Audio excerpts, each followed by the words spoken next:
Praise the lord. నేటి దిన వాగ్దానము: వారు ముసలితనమందు ఇంకా చిగురు పెట్టుచుందురు, సారము కలిగి పచ్చగా నుందురు.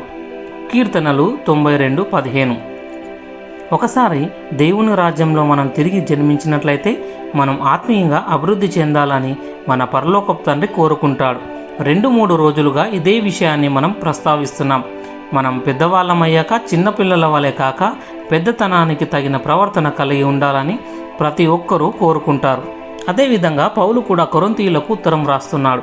నేను పిల్లవాడనై ఉన్నప్పుడు పిల్లవాని వలె మాట్లాడి తిని, పిల్లవాని వలె తలంచి తిని, పిల్లవాని వలె యోచించి తిని, ఇప్పుడు పెద్దవాడనై పిల్లవాని చేష్టలు మానివేసి తిని.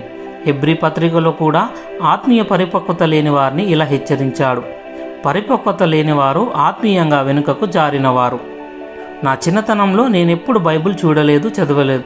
కొంతకాలానికి బైబిల్లోని కొన్ని భాగాలను చదివేవాడిని, కానీ నాకు అర్థమయ్యేది కాదు. ప్రార్థన ఎలా చేయాలో తెలియదు. నేను తిరిగి జన్మించిన తర్వాత ప్రభు అయిన యేసుక్రీస్తు ద్వారా పరలోక తండ్రికి ఎలా ప్రార్థించాలో పరిశుద్ధాత్ముడు నేర్పాడు. ఆయన గురించి సాక్ష్యం చెప్పేందుకు, బోధించేందుకు నాకు ధైర్యాన్ని ఇచ్చాడు. ప్రార్థన.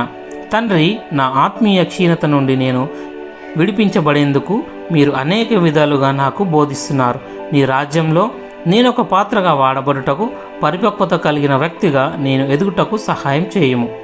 యేసయ్య నామంలో ప్రార్థిస్తున్న తండ్రి, ఆమెన్.